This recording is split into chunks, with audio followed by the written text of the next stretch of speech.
And good morning from Philadelphia. And morning from Westchester, New York. This is UFO News Network Sunday. I'm Frank. James up in Westchester. Today with us, we've got AP, Alien Protocols, discussing some of his work, doing some direct contact work with our extraterrestrial friends. And welcome aboard. Thank you, guys. Thanks so much for having us. Fantastic. When I say us, I mean my multiple personalities. There you go. There you go. Okay, so James, take it away. So I'm sure many people, especially if you're on the contact end of ufology, if you want to call it that, have seen Buddy come up, or people who've been following, especially Grant Cameron's research. AP made an appearance on Grant Cameron's channel that was with some pretty remarkable claims and ideas about contact and I want to say everything UFOs, especially when you get into the high strange and stuff. So, Alien Protocols is I want to say it's almost similar to CSETI and Rama, but not so much. AP, in your own words, what makes Alien Protocols new and refreshing and different from some of the other projects that have came before? Well, we're kind of started as a group of experiencers who got together to experiment on different techniques, and with the initial C5 stuff and other techniques and suspicions we've had and have grown over the years. And so there's two levels to it. One is there's a group that has kind of gotten together and shares insights and knowledge, and then we created this project, and it's the Advanced Protocols Data Project. And the idea is to get, we've accumulated videos and pictures of neat stuff we've been a part of, but we know how that is. Pictures and videos are interpreted as pictures and videos. But if we're able to use the power of meditation and UFO CE5 groups from around the world to concentrate on several different UFO hotspots and simultaneously bring scientific equipment and multiple different types of cameras to the same event. If you're able to capture an event with multiple different types of cameras and scientific equipment, it brings the level of the evidence to the next level. And we want to be a part of doing that, coming to the table with next level evidence to verify the validity that we are being visited a lot more than anyone is telling us. Okay, I'm gonna start off with the obvious of what got you started into this work. Well, I'm an experiencer. I had experiences throughout my life at different, I guess, when I look back at it, kind of pivotal moments in my life. My first experience was around 5 or 6, which was very impactful and kind of, I think, just introduced me to it. And I don't really remember all of it. I only remember a portion of it, the first half of it, I guess.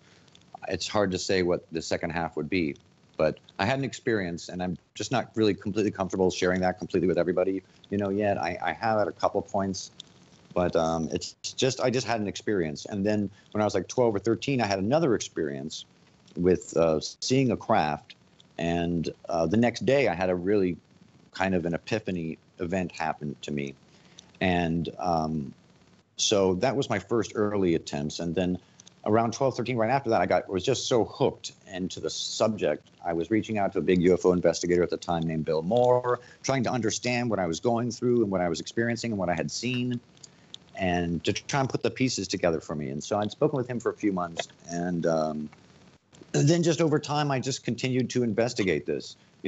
20 years ago, I went with a group of friends and we investigated Mel's Hole, which was a transdimensional phenomena in Washington State with UFOs and all these different associated phenomena related to it. And we met with Red Elk, an Indian medicine man who took us through many different types of meditations and taught us a lot of things. And we went on the search and he told us more about it. So I've always been involved in it. And I just haven't chosen to make myself a public figure because I'm a real person in, this world who works and has a family, and I have a farm with 8 acres, and, I don't want to jeopardize my family or have people running through my woods or, things like that at night, like has been the case for other locations that have had repeated events, from Whitney Strieber to Skinwalker Ranch to Seaseti. There's people who jump the fence and run around, and we're just getting started. We're just starting to have neat experiences. So in a way, it may be stupid for me to even be talking at all, because I may be, stunting the growth of our group, and our group has expressed, some of those concerns. But the whole purpose of our project, we'd like to think of what we're doing is another recreation of a grassroots people's disclosure.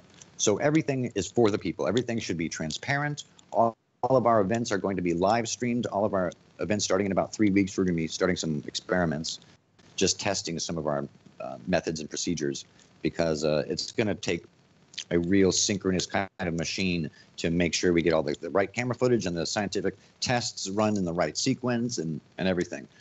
So a lot of different factors have to come together, but everyone in the group is like me, though. We're all experiencers. There's a couple people who are more come from a metaphysical side and didn't have really experiences with UFOs or any strange phenomena, but have started having it here. Everyone is kind of like me, I think, in a way, in our group. And then we did some radio shows, and our channel has kind of taken off. Our YouTube channel has just gotten more cool subscribers and more people joining our group and writing us and wanting to be a part of the movement in some way, or wanting to learn CE5, or wanting to learn our, what we call advanced protocols designed for closer contact. So we're trying not only to, have a destination, which is to acquire the scientific data and multiple different types of cameras and multiple witnesses at one event, but we're also trying to help people along the way, because like life, it's not about the destination, it's about the journey too. So we're trying to do good along the way. We help people. We have prayer circles for people. We do remote viewing to help find people's luggage, and all sorts of different stuff. So we're just trying to do good ultimately. And the advanced protocols, people listening to this are going to be pretty familiar with CE5 and the CE5 protocols to an extent. What is different about the advanced protocols? Well, the notion was designed to get these further experiences closer. And we put a lot of time and effort and thoughts into what are conditions that we could pre-establish that would increase the likelihood of closer contact. And like anything, you have to set up the preconditions in order to increase the likelihood of anything. And we've created some piece by piece kind of little protocols and things that we do that are kind of, it's a little, arrogant to call it advanced protocols, but we think it's maybe better, more apt as closer protocols is a better term for it, So, I could explain what some of these are that make it different than some of the others, if you'd like.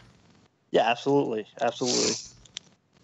Well, a lot of other groups do things like, meditations and many different types of meditations and visualizations. And some groups use memo pads. We like to incorporate all the different senses into it, into the requesting visitation portion. And so everyone in the group uses memo pads and pencils and pens and draws and writes and makes requests that way and draws their feelings. And, a lot of us are really into remote viewing and the powers of the subconscious, or Buddhists as well within the group, who also strongly focus on the powers of the subconscious. And so we believe a lot of that writing stuff can flow both directions. Requests can flow through the writing, through the visualization, and through the mental subconscious effort. Then also information can be received the same way. And sometimes we get strange, weird things, that some people in the group will have messages and weird other things and thoughts. And, we just have to use discrimination. And so that's one little tiny aspect. Another aspect is vegetarianism. We request everyone be vegetarian for at least a full week. And that's no animal products, anything that costs the life of an animal. It can be an animal byproduct, but it can't cost the life of an animal. Like milk is okay. Cheese is okay, but, we don't do eggs or fish either. Even though eggs are not considered, really necessarily, if it's a not fertilized egg, it's not considered, taking a life or anything. But so there's vegetarianism, and that's really designed more to kind of purify the body of negativity and poisons and, carnivorism, which to many carnivores like me sounds a little strange at first, but when you really think about an evolved civilization, just being more kind of pure and cleansed is puts you in a more approachable position, we believe. So aside from things like that and specific meditations and harmonic kind of meditations that we specifically teach the group and go through with the group, we additionally set up something called, something really key to a closer contact is about your location. And there's two aspects to that are key. One is the general location, meaning the larger several mile area that you're in, and then the smaller location setups. For the general larger location, if you're next to a major airport or next to a major city or next to a military base, some of these things are less conducive. You would think they might be more conducive, like a military base might be more conducive to UFO contact. But in fact, in our opinion, it's less conducive to this closer contact that we're trying to evoke. And to the more remote you can be, the better. Our farm is up in the Hudson Valley in New York, and we're in a valley inside of a valley, kind of inside of another valley. So we've got over 8 acres here, and it's a very remote area. And so that in and of itself is very conducive. If you look at UFO history, the encounters that are close oftentimes contain something called an encroachment, or we just refer to it as an encroachment. An encroachment is a terrain change about 100 feet away from the person who wants to see craft, or from the meditator. So, and this distance is first, the 100 feet is designed just to set up kind of like a safe zone. But also the encroachment, the terrain change can be something like a tree line. You can be in a meadow and there's a tree line, and or it could be on a beach and it's the water line. It can be a mountain. You can be at the bottom of a mountain range, or one mountain range looking at another mountain range. There has to be a terrain change and a separation, a distance, so that you can safely have a closer kind of contact where everybody feels safe and, secure. We believe they, of course, can read our consciousness, and so the consciousness of the group is crucial, and not being scared and not being afraid of close contact. So there's a lot of things we train our group to do to try and overcome their personal fears. We ask our group to, meditate in their basements and meditate in their attics and meditate in places that are kind of scary, just to overcome those fears and those. And I'm dealing with these issues myself. I think people would like to think it's a magical, crystal, new age experience to see close-up craft or phenomena, but it's not. It can be scary. Your natural human instincts can flare up despite how grounded you may think you are in love and transcendental, meditation and harmonics and tranquility and all that. You can be scared shitless, So that's just reality, So that's some of the things that separate us in terms of, regular CE5. The encroachment, the types of meditations we do, the diet, and the types of specific kind of harmonic stuff we do with our meditation and breathing and stuff. All those things come together. I've got a quick question on this end. You say you live in a pretty remote area. It's not necessarily easy to find people who are all into this, even in more populated areas. How did you all meet up? How did you all find each other living in a fairly rural area? Well, first of all, it started with just friends and associates, and then kind of grew with their friends and connections and other CE5 groups. If you look, there's several different CE5 websites you can go on to find groups near you, from Costa ET Let's Talk to a certain doctor who has a very long established history in this field, Dr. Greer. Even though I'm a fan of his, I'm not a huge fan of some of his recent stuff. But understood. Just because of, I really respect the work he's done for the community for so long at such a high integrity level, and getting these ultra high level witnesses, and his documentaries are phenomenal. And as someone who knows about production. I know he's made a lot more money than he needed for the documentaries, obviously. But also, I don't like some of the money grubbing stuff lately. $5,000 a person for his CE5 events, and the fear mongering, talking about the government having a fleet of UFOs and fake bio-robotic aliens, that they're going to have some fake UFO invasion. All that stuff to me is just, fear mongering. In that way, I've lost a lot of respect for Dr. Greer. But, I think it's easy for certain governments or agencies to take someone like that who's had extraordinary contacts and feed them information to knock them off of their horse and to knock them off of that general integrity that people have garnered, by making them believe certain info. I wouldn't be surprised if he was specifically targeted even over a course of years with, him believing, to be built up to some of that. That's a really that's no a question tough topic to kind of tackle, and we're dealing with. No, especially when you're dealing with propulsion and power systems and stuff that obviously would be considered part of national security of certain nations, to explore this stuff and to be the best with the latest technology. And Dr. Greer has explored that stuff. So it's completely logical and understandable and not paranoid at all to assume that people have tried to not only penetrate his circle but also undermine him. So I look at it all in a big picture. I try to. Yeah. Well, part of that bigger picture is scientific research, and I understand you reached out to, or maybe it was the other way around, Chris Cogswell. You've had some conversations with him about him helping you on the scientific end of things. He was, until recently, the director of research for MUFON, and now I think is in the process of hanging out his own shingle. Tell us a little bit about some of the back and forth you've had, and what kind of help has he given you up to this point, if any? Well, Chris is a phenomenal guy. He's really just a powerful intellect. And I initially spoke with him when he was at MUFON. I spoke with Jan, and Jan referred me to him and about our project for, acquiring this data, and wanted to find out about their data project and their equipment list and see how it matched versus ours.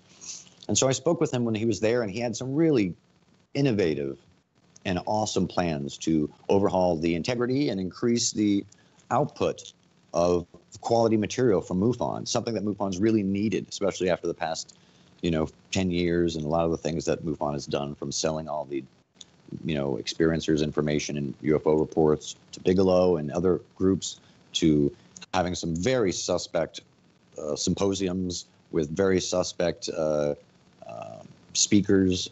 And only it takes people with integrity like Richard Dolan to stand up at some of these events and say, hey, who the heck are these people who are out here spouting, BS and, profiteering with no witnesses, no facts, nothing to back them up except for a story, even though it may be popular. Anyway, so Chris really had tried to overhaul some of these things and had really looked at the data and metrics that MUFON had and had innovative plans to overhaul them. And of course, he, in a short period of time, found out that MUFON's integrity was too damaged and was still being damaged by, actions there. So he left, which only gives him more credibility. Chris's integrity increased tenfold just by leaving MUFON because of their lack of integrity. So Chris has been, he's just a smart guy, and he's got standards. Ufology is not a lucrative field for anybody, and his position there is a volunteer position, and you have to respect a guy who wants to put his time and intellect and brain power behind solving these biggest important mysteries. So anyway, we've gone over some equipment list stuff. He's kind of our main advisor, even though we have some really incredible names advising us in this group.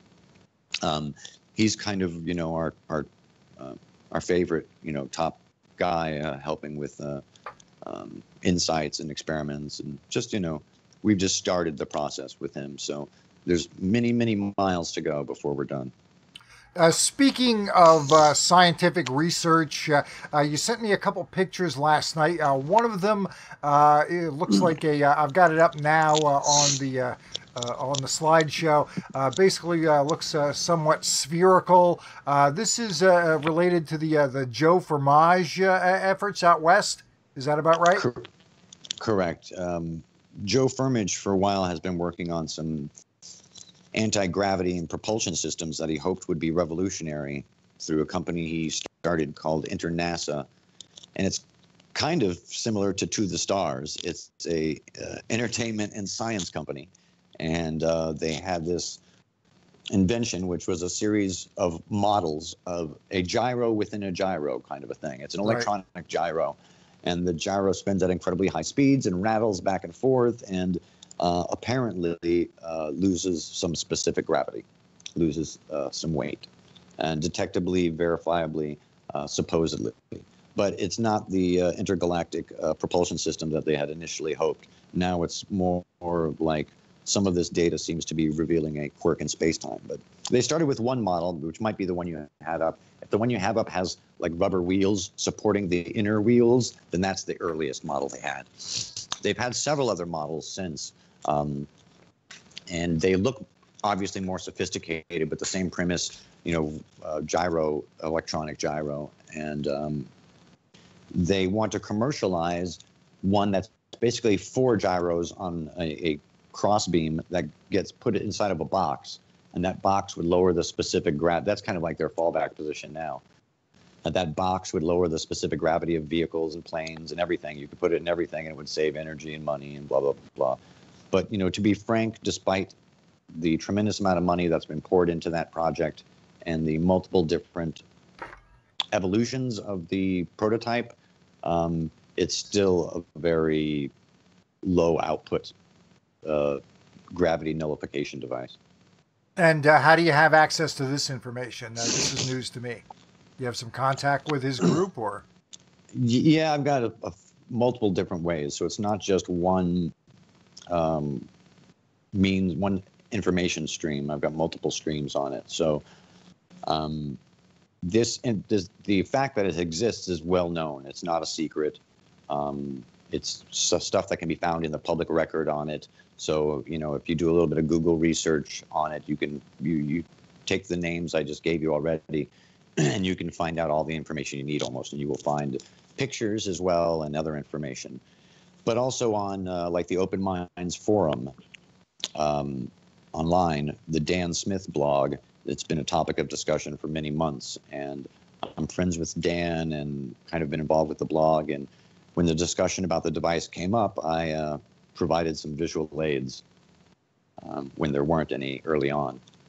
And so, I kind of got into this investigation through Open Minds, and then kind of pursued my sources and means and methods, and multiple sources and means and methods. So that information is pretty good, even though, they haven't had any public release of information, and they consider it a very secret project. Understood. Now, you also sent me a photograph with metamaterials. Hang on a sec. Let me pull it up myself so I can get a better look at it. Which one is this? Let's see. Is it a photograph or? Yeah, hang on a sec. It was on end, so what I want to do is I want to rotate it so I can read it a little bit better.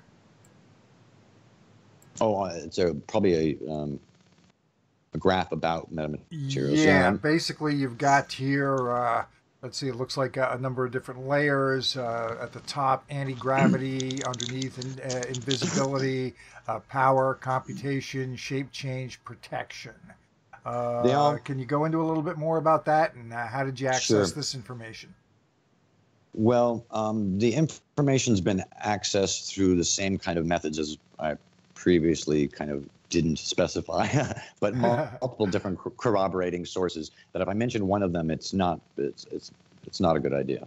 But basic logic would tell you that an incredibly advanced civilization would create the type of material to surround a craft that would be the most dynamic at the least energy expenditure. And you could determine how advanced a civilization is by how dynamic of materials it can create at what cost usage. When you say dynamic, what do you mean in this context? I mean multiple different abilities. Okay.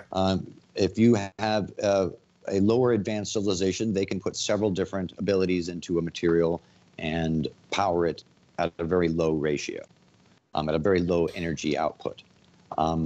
But if you're a really, really advanced civilization, you could put multiple different things into one material and at a very low output. Even can put the energy in the actual material itself. I don't know if you've heard much about the information that's been released about the metamaterial that To the Stars and other groups have. But there are these microstructures and multiple different uses that this material, multiple different functions of this material. So it can do many different things at once. And they're not real layers that are described in that picture. That's just more for how the nature of the brain works, you know, to visualize that. Because, of course, these different layers have to interact, and the material interacts in different, there's interactions, additions and subtractions of abilities by interactions of materials and effects, and many different things come together. But basically, the more advanced you are, the more different weird shit you can put into it. And you can imagine the weird shit that would be needed to travel through space at an incredibly high speed. You'd want anti-gravity, you'd want camouflage, you'd want perhaps propulsion power, you'd want the ability to shapeshift your craft for different atmospheres and atmospheric conditions, from, you know, underwater travel to high atmosphere to low atmosphere. You'd also want protection for any occupants on the interior. And you would want to, instead of having any craft, has to have computational abilities. It has to have some intelligence on some level. All of our crafts do, all the way down to cars. You know, we're just humans. So imagine how much more so these ultra advanced craft would have to be. So the more area they can, more surface area they can spread their computational abilities across, the greater their means and abilities. And these craft, as far as I understand, are so advanced that their artificial intelligence is essentially alive. It's essentially a cognizant kind of, you know, if you can't tell the difference between something being conscious and not conscious, you might as well just consider it conscious. And that's what these craft are. They're so advanced, and their computational abilities and pre-programming is so advanced that they're essentially artificial intelligences in and of themselves, which is very logical. It's not a huge leap of imagination to think our jets now are halfway there. So it's not a big leap of imagination to see all these features coming together in a material just to create the structure of the craft. And so the craft also has, as part of it, and this materials, and you'll hear more about this. Hal Puthoff is going to talk about this probably in a few weeks. He was speaking last night at the Remote Viewers Conference about some of this material and some of the tic-tac stuff. But he and some of the other scientists have been consulted, like Eric Davis and others, who tested this material and found that it has these micro lattices of palladium and other elements created in such a specific way that when a certain resonance is hit, it gets an anti-gravitational property. That's pretty freaking amazing. But the material is made in such a way that it can't technically be made on Earth. It has to be kind of extruded atom by a very sophisticated device in space and zero gravity. The isotopic ratios have been manipulated. That's what a number of people have discussed. Yeah, dramatically. And there's ratios that aren't found on Earth, and have never been created by humans. But require such a precision that it's certainly not chance, beyond any statistical probability. But this material, just think about it. Wouldn't you want to put as much abilities for as little energy expenditure as possible into your craft? We try and do that with cars, and we're just humans driving around the surface of the planet, not trying to travel great distances. That's the whole point, really. You want to be as efficient as possible. Yeah, and at the lowest energy expenditure. And you're going to have necessities. If you're going to be visiting another civilization that's starting to break off the planet and have technology, that you're going to want to use a metamaterial that bends light around it or have a capability to be invisible. I think there's a big misconception that a lot of craft are transdimensional, when many of those craft are either natural light phenomena or real UFOs that aren't utilizing transdimensional technology. They're just utilizing camouflage ability or other things that appear transdimensional, like incredibly fast speeds. What I think is interesting is the Office of Naval Research is still to this day trying to study various octopus and squid and uh, critters like that that can camouflage themselves amazingly well. And Yeah. they're still looking at that very, very carefully to try to develop these kinds of functions as well. One thing that I've always found kind of interesting is it's very easy for any of us to just go out and buy a little gadget that will basically levitate a small top, that kind of thing. There's Yeah. also nitinol, which is a shape memory alloy that's pretty well known. But the thing about both of those type things is you need an external catalyst to get the desired effect. Whereas it would seem that the catalyst to get these effects need to come internally, and you need to be able to carry it around with you inside some kind of a vehicle in order to make it work. You can't very well carry something around externally to get the desired effect. It wouldn't work. It doesn't make any sense. So they've got to do something internally to get these kind of effects. And if you look carefully at some of the more recent stuff that has come out about the metamaterial and stuff that's going to come out more in the future, there is a radioactive element built into the material that has a very low power output that is basically a power source for the craft and for the skin and for some of these abilities. And you have to think, if the propulsion system is nothing that you can see visually like a classic Newtonian, kind of rocket, then they have to be doing this, they're obviously doing anti-gravitics, gravity nullification, as one aspect. But then how do you propel it? That's a different aspect as well, too. So there's many layers to this, puzzle and mystery, and there's a lot of different people who have a lot of different insights into propulsion systems as well. But it's all just endlessly fascinating. It's so freaking cool, and it's so freaking cool to explore. And as an experiencer and someone who's so passionate about the subject, to be in a position to be in a front row seat and to be talking to some of these incredible scientists and incredible people and incredible experiencers, and just to be a part of this whole community is it's awesome. It's really awesome, because this is the greatest mystery of humanity's history, really. When you really, really think about it, it's the biggest mystery there is. But also it ties a bunch of other mysteries with one bow. Everything from remote viewing to quantum physics to the mysteries of the subconscious, all tie together, with this subject. So it's a multi-shelled little Russian doll. Yes, multidisciplinary, without a doubt. Real quick, AP, your group is sought to, I'm sure, get information from these advanced DTs.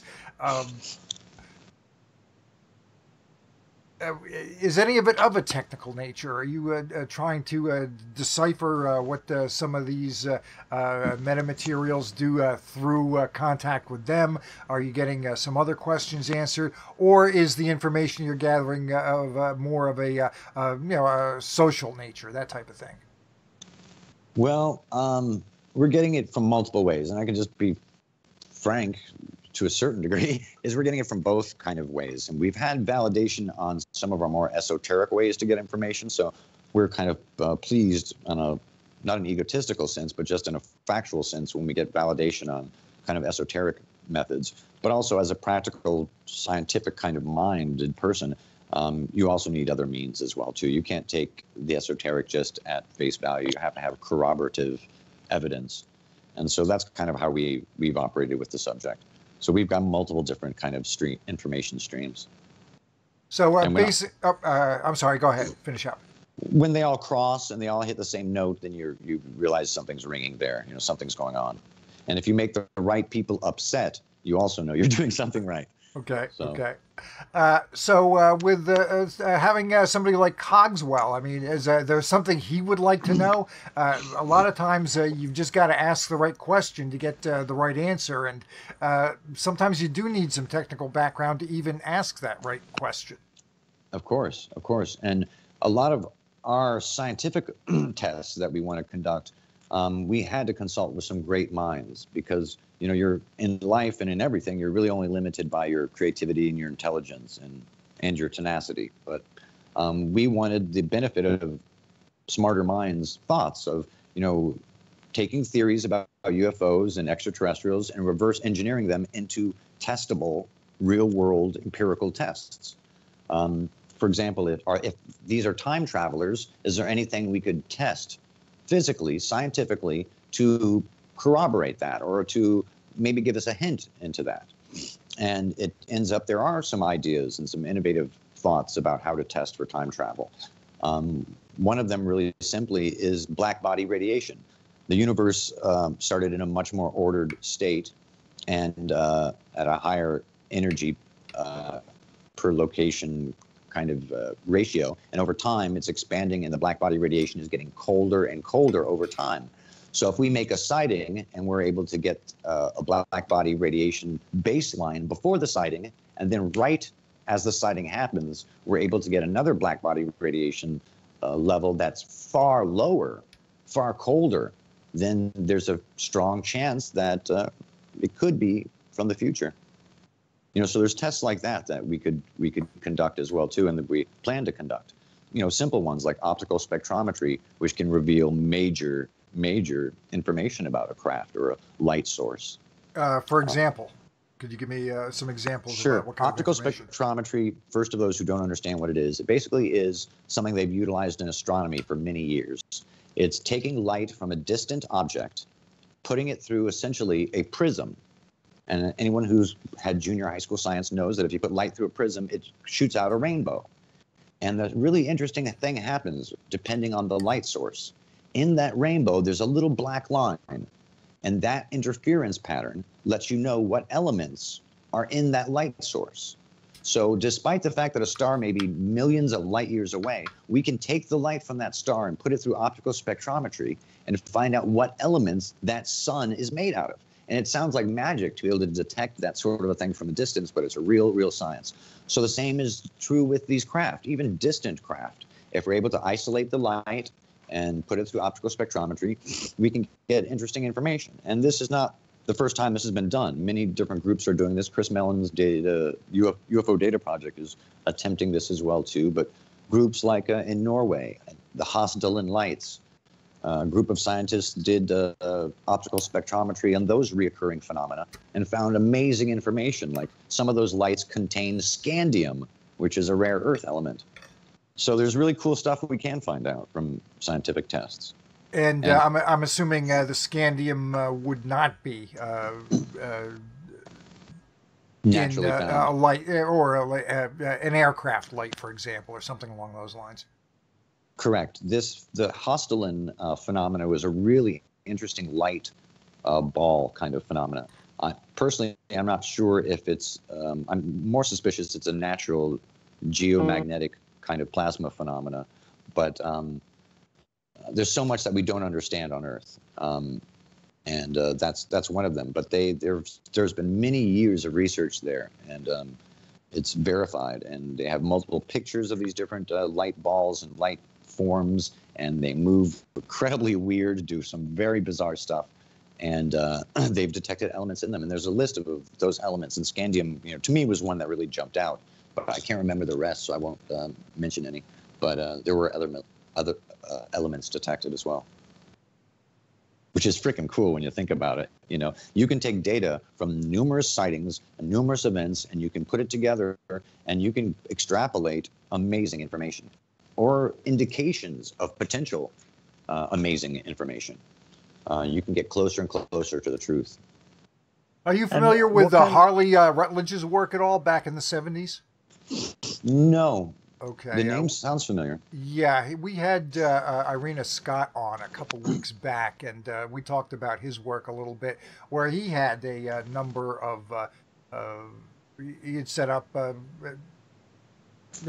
of a UFO tracking setup through the Midwest, Missouri, and through that area. And I don't know if he did that or not. I was just kind of curious to see if you were a little bit more familiar with his work. I didn't get that many details on exactly what he was measuring.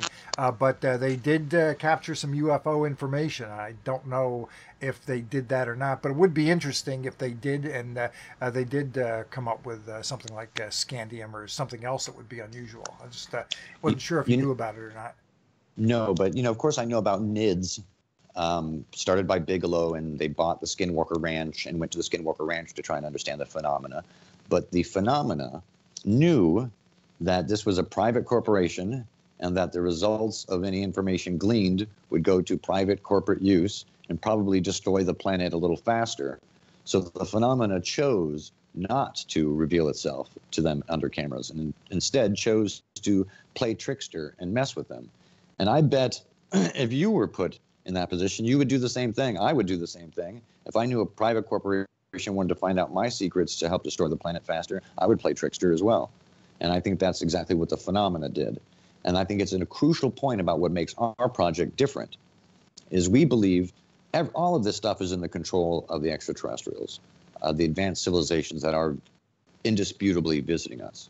Everything is at their control, whether we like to believe we're in control or not. They can read consciousness. That's been indisputably, I think, proven by so many different cases and reports and military reports and pilots and thing after thing. So they can read our consciousness. You can't fake your intentions. And we believe that, our group believes that they are here for two main reasons. One is, protection of the biosphere. And two, gathering information. Data is the most valuable thing in the universe. So they're gathering data and information in biological samples. But at the same time, we think that they're not going to allow themselves to be captured unless they're not going to allow themselves to be captured unless we're the right type of person to capture that information. And they know our goals. They can read our hearts, and you can't fake those things, So we're confident that the phenomena will allow us to capture this data because it's for the people. It's going to be live streamed. Everything is instantly going to be dumped to the people. It's by the people for the people. This is not a profit project. We don't beg and ask for money. We don't sell T-shirts with our logos on it. We're not sponsored by any company. This is kind of like, a grassroots people's open source disclosure project. And we think others should start the same thing. You don't have to support our effort. Support another groups. Just as long as it's not going to some private industry or, for major profit. And we also think those kind of things will increase your chances of success as well, too. If you have altruistic motives and goals, that will increase your chance. So do you have a timeline or a game plan set up? We're in the summer months now. It's easy to spend a lot of time outside, much easier than it is, say, in December or January. Is this? Are you like in season now, or it doesn't really matter? It's started now. It does matter, actually, and you bring up a cogent just reality of staying outdoors all night. And we're starting some of our tests at location X, let's say, in a few weeks. And those tests are just designed to get us, the meditators, the videographers, and the scientists, and our order of procedures all on the same page. And what happens if this happens, and what happens if that happens, and get, herding cats kind of thing. So we're going to be doing a little bit of that. And then we hope to go to 5 UFO hotspots around the country. And, if we have enough ability to do that, it's not an inexpensive project, or an inexpensive, taking people around the country and equipment is not, it has obvious requirements. So, but we're going to start here at the location X and go from there.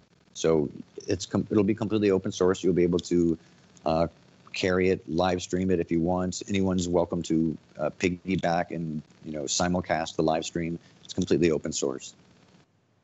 Sounds like fun. So we're starting soon. Yeah, we hope to get to a few locations by the time it gets too cold. Well, I guess if you go down south a little bit, you've got a larger window to work with. Definitely. Now, you had mentioned being in the Hudson Valley. I don't think that narrows your location down too much. And No. did you grow up in that area? And following up on that, if you did any of your youthful experiences dovetail with a very well-known flap of sightings in the Hudson Valley back in the 80s?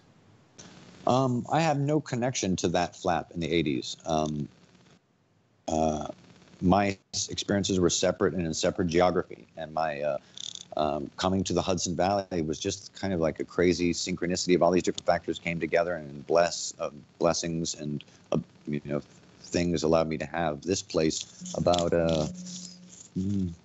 it's like 6 to 7 years ago. So I've only been in the Hudson Valley that period of time, about 7 years. So I was not involved in that flap in Pine Bush in the Hudson Valley and other places in the Hudson Valley, but I am very well aware of it, and I've researched it. And what about some other folks in your group? Were they around then? Oh yeah, there's a couple people in the group from the area who were around then. No one that is in our group claims to have seen it, but knows people who were, like third party kind of stuff. Mm-hmm. Mm-hmm. That was quite a case, that's for sure. Yeah, and it's before we were talking about setting up a general geography that is conducive of visitation, and the Hudson Valley is very much like that. It's not a super busy area. It's more rural, and so it's more conducive for contact. It's a great area. I know it probably from basically the Jersey line up to maybe about West Point. I'm going to assume that you're well north of that area, but it's a fun, interesting area. It really is. I like that part of the country pretty well. And there's a lot of ongoing, stuff going on here. So it's a very, I don't know why. I don't completely understand all the different phenomena or reasons why. And what makes this location. I don't know all the pieces. I'm just an enthralled student as much as anybody. Sometimes people think I've got all the answers. I don't. I've got some insights and observations and some connections and different people who have insights as well too, and different ways of getting information. But I'm just as much an enthralled, enamored, and amazed student as anybody. And when this project is coming up, when you guys are gonna be live streaming these events, how are people gonna find out about that? Is that through your YouTube, or are you gonna have the website up by then? Our YouTube, we should have our website up hopefully this week. We've got 2 different versions of it, and on 2 different platforms, and so we're gonna launch everything at the same time, I guess. And it'll be simulcast on our YouTube, and anyone else can reach out to us direct if they want to try and stream it other ways. You can talk to our technical people, and we have some realistic concerns. One is because we're looking to get data, we're concerned that certain groups or organizations might want to acquire our data before we're able to give it to the people. And so we're trying to put together some methods and means to ensure our ability to do that. So if there's anyone out there who has any innovative ideas and knows exactly what I'm talking about, we welcome their input. And anyone who would like to help could email us, at alienprotocols@gmail.com. And you guys you already have the PDF, or you're putting out a PDF where people can learn about some of this contact information about how to go through the alien protocols? We have a larger document that's a kind of a fuller way to create and initiate or respond to an initiation of contact. But we also have different other PDFs that we're giving people now. So if they want the basic information on basic CE5, we can give them that stuff. If they're already having successful CE5s and want to try and get it closer, we can give them our small pack of the quote unquote advanced protocols for whatever, they're worth to, whoever. We gladly share anything we have. So, and if other people have UFO data and they want to give it to us, we've had a lot of different groups and people and interesting people give us UFO data and information, and everything is transparent for the people. So if you want UFO data, if you're looking for information on certain types of sightings or certain types of events, we might have some insights.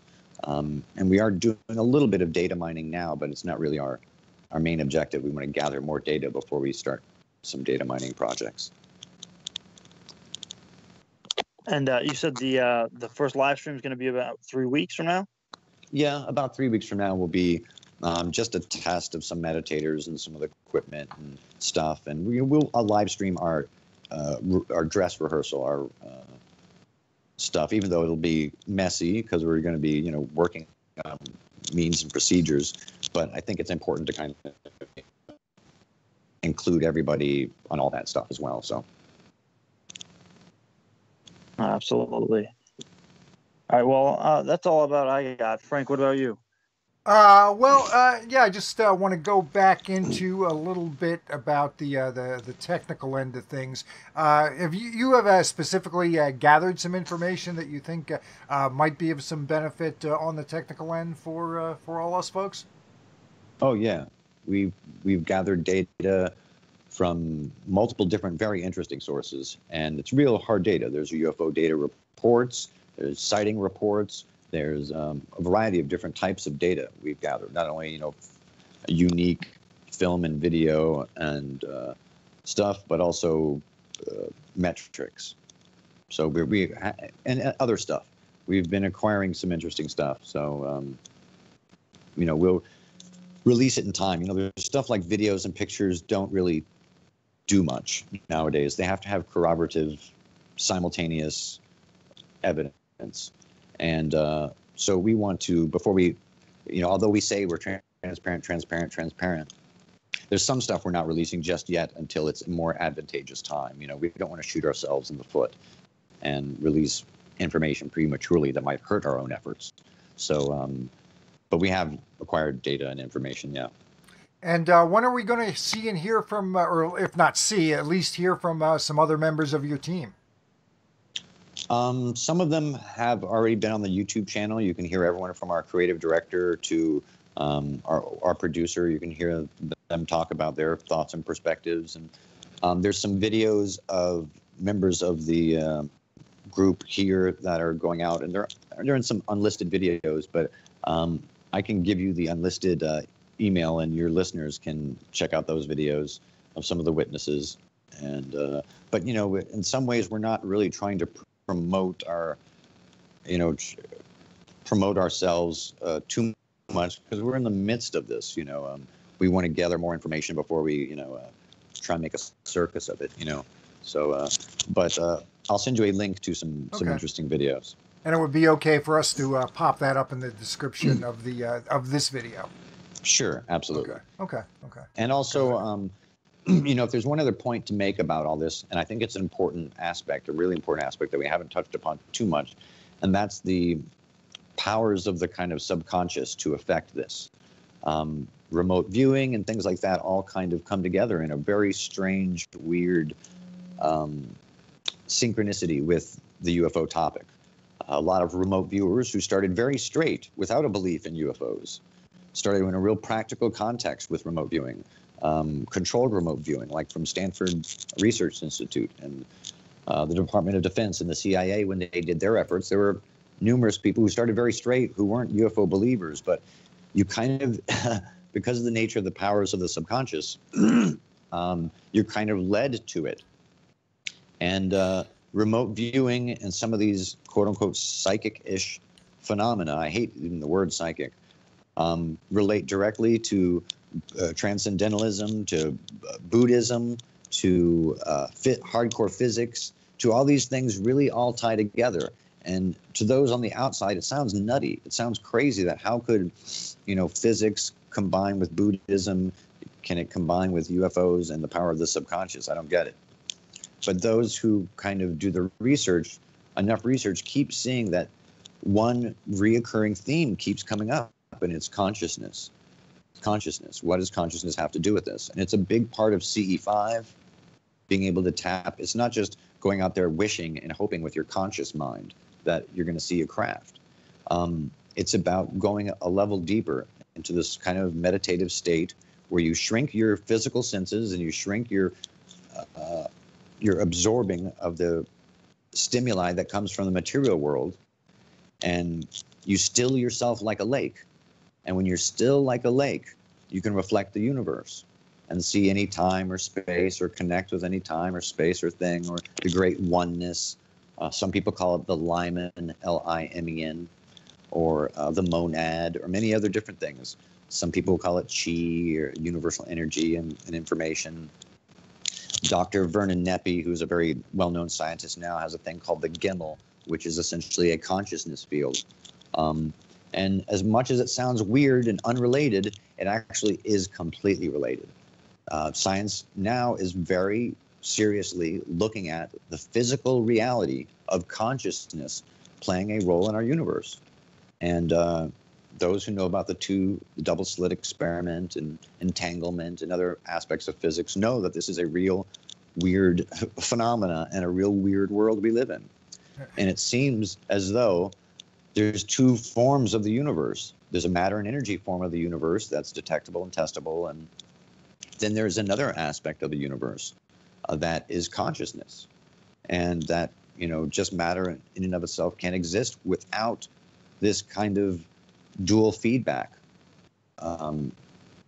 Matter can't exist without consciousness, and consciousness can't exist without matter, and matter is meaningless without consciousness, and that somehow consciousness is half of everything that we experience, everything in our universe, or more. So it's just an interesting aspect of it. And the more you develop the powers of your intuition, the more you develop your abilities to shrink from this world and become still like that lake and reflect the universe, the more you'll discover things that seem just ridiculous, like the ability to see distant places and times and things and locations and information. And even famous Buddhists like Nagarjuna spoke about this 2,000 years ago. So it's not like it's a secret, but it is a secret. Shh. hiding in plain sight. It is a little odd in that this aspect of things related to ESP, whatever you want to call it, is a little bit more accessible to most folks. UFOs, maybe you're into it, maybe you're not. But usually, most everyone either has personally or knows somebody who has maybe had a stroke of intuition. I've got a bad feeling about this. That type of thing that has helped them somewhere along the way. And it is odd, when you look at the To the Stars consortium and its various connections. They're not talking about this aspect openly. This is coming from elsewhere, back channel, quietly. You're not seeing any talk about this aspect of the phenomenon on CNN. It's fairly in the New York Times. Fairly straightforward. Here's an account of this case. Here's some video. We've also got this material that we're taking a closer look at, and that's it. They're not touching this with a 10-foot pole. And in some ways I understand it. In other ways I think maybe there's a little bit of irony again because it is so accessible to anyone. It's what I've kind of thought about it is this whole topic, this whole subject is a really big meal, and you can't eat it all in one mouthful. You have to have spoonfuls, and in order to have a good, healthy meal, at the end. And, I think the government is giving us spoonfuls at a time. I think different groups and organizations serve different spoonful purposes. And society is slowly becoming acclimated to these different aspects. But it's true what you say, that it is funny that there's more acceptance of the psychic, if you want to call it that, phenomena, because everyone kind of experiences intuition. Everyone sees, animal instinct and crazy, statistical coincidences in their lives and things. So we can kind of relate to that in a personal context. Not as many people have had, contact with advanced civilizations or UFOs or things they could be misinterpreted as, from satellites to natural weird light phenomena we don't even truly understand yet. But it's such a crucial, cool aspect of it, and all the people in the know, all the researchers and top people all know that it's a crucial aspect of it, and it's a missing piece of the puzzle. And quantum physics and the latest, physics and the most feverish field in physics deals with trying to add consciousness to the equation and to the equations, plural. And it seems like Dr. Vernon Neppe is pretty close. There's other people who are very close too, like Dr. Jack Sarfati with his post-quantum mechanics. He is a friend of ours. Jack is a pretty interesting guy. Okay, yeah, I've been in contact with Jack a little bit. Oh yeah, Jack's a friend and just a revolutionary intellect, and he has basically figured out how the cold fusion micro wormhole tic tac works, and it's all the same formula. Basically describes not only cold fusion but also these tiny little micro wormholes, not like a big wormhole portal, but a bunch of these tiny little micro ones that pull the craft forward sequentially in a row. And he's got some really revolutionary work, and he's an amazing mind as well too. He never talks about it though. He spends most of his time talking about politics these days in terms of his public output. Well, if you're in the right if you're in the right circles, he's kind of like us. He's very open source with his formulas. He posts them in the academic journals and the different academic sites. So if you're privy to those different academic sources, you can get his stuff every week, a new paper or a new insight or a new something, and he puts it out there open source. So and his work needs financing. His experiments, his ideas. Dr.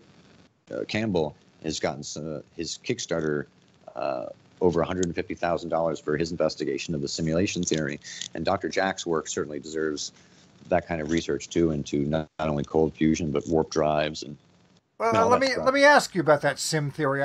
That is one thing that is pretty fascinating to me, and I've got to tell you, if someone were to create a computer program that we're all living through, you would certainly put a few Easter eggs in there, like psychic ability and extraterrestrials and all that. But what do you think about that? Do you think there's any validity to it? Or are we just living in a corporeal universe? And now you're going to really the levels below the levels below the levels. Wow, jeez. Hey, I'm give a guy a break. Like Eric von Daniken, I am just asking the questions. Well, I didn't necessarily want to go here, but this is getting into my personal beliefs a little bit more. But I certainly believe this is a simulation. My speculation is the science and the math behind the probabilities as to whether we're a simulation or not are highly indicative that we're living in a simulation. And if we were living in a simulation, you'd have to wonder why and what would the benefits be. And if the simulation is a freeform simulation, or is it a deterministic simulation? If it is what it seems like, a deterministic world where everything is known, why would a computer do this?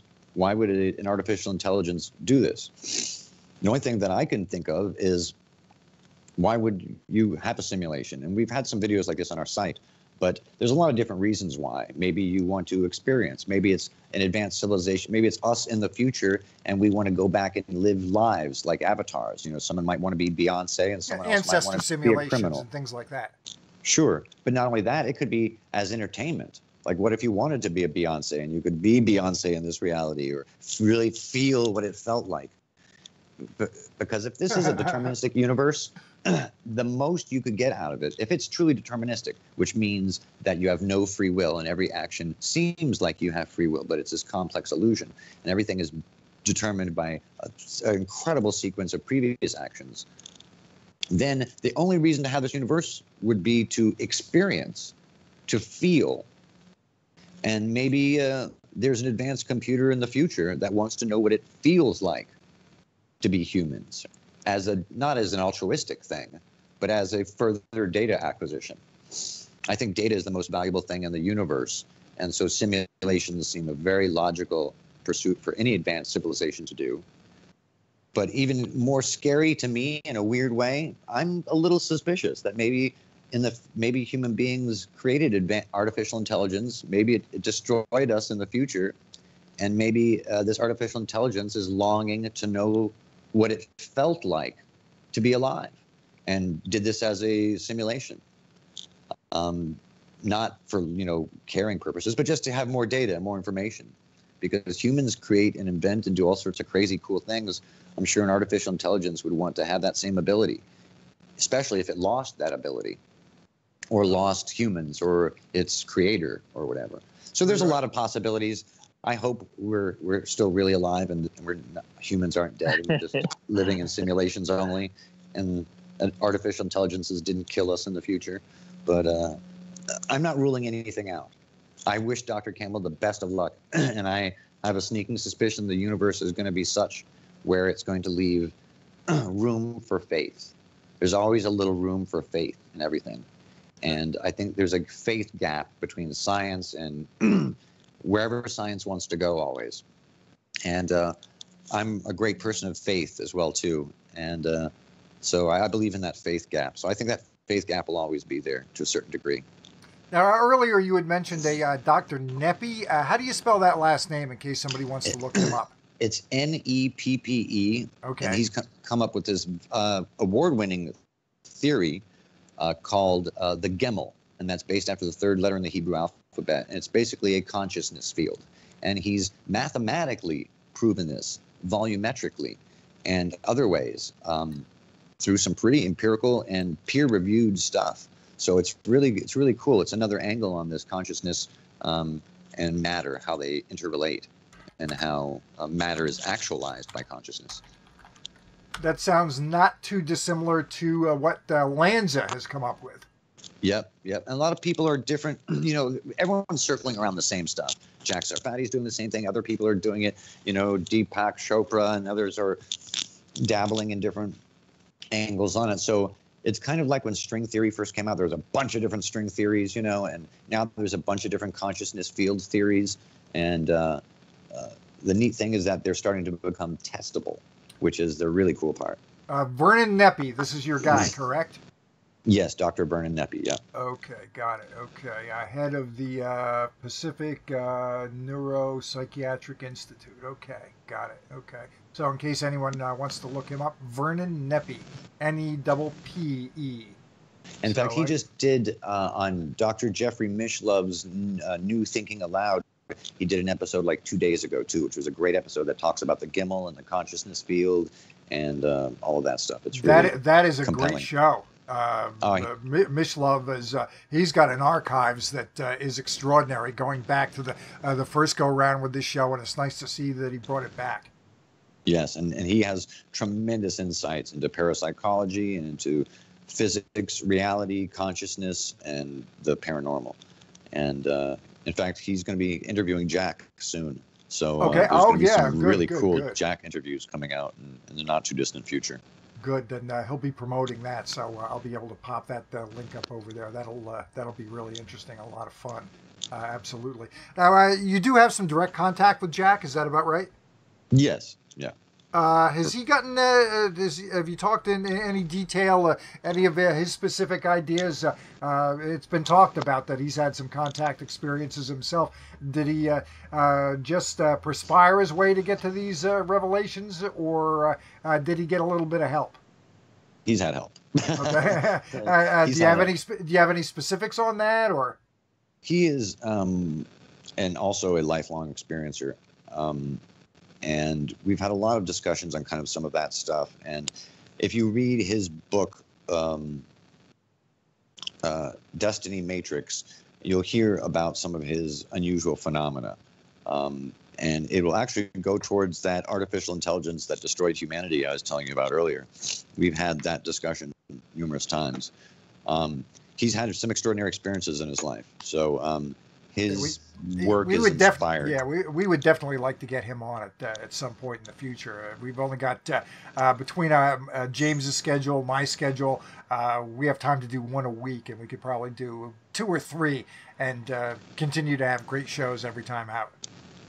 Yeah, I'm certain, and you guys really approach it with integrity, and I'll reach out to him and let him know that you're interested. And I have a feeling right now he wants to get some information out. So I have a feeling there's a good chance that that would be fantastic. And obviously, I know he's out on the West Coast. He's still in the Bay Area, right?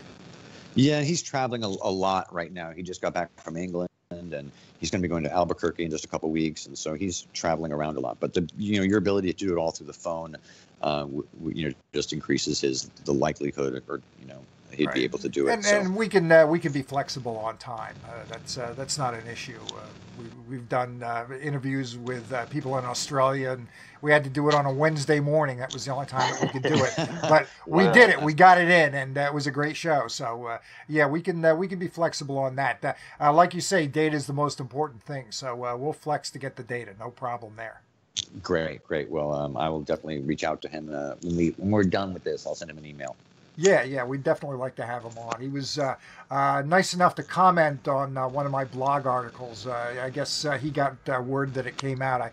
I think I know how he got it, but literally within a couple hours of a little blog post I did on the alien metamaterials, we had a little quick and dirty AMA at my Facebook group with Gary Nolan, where he was talking about it a little bit.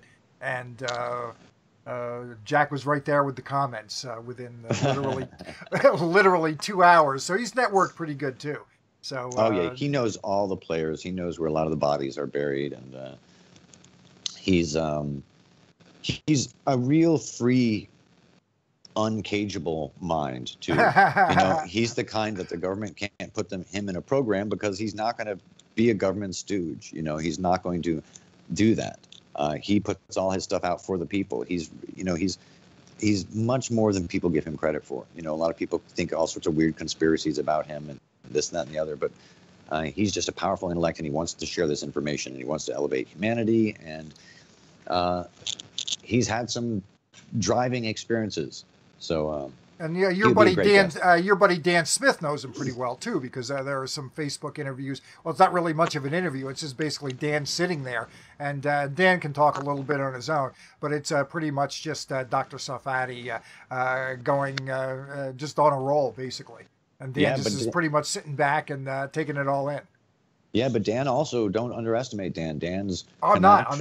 Are pretty. He.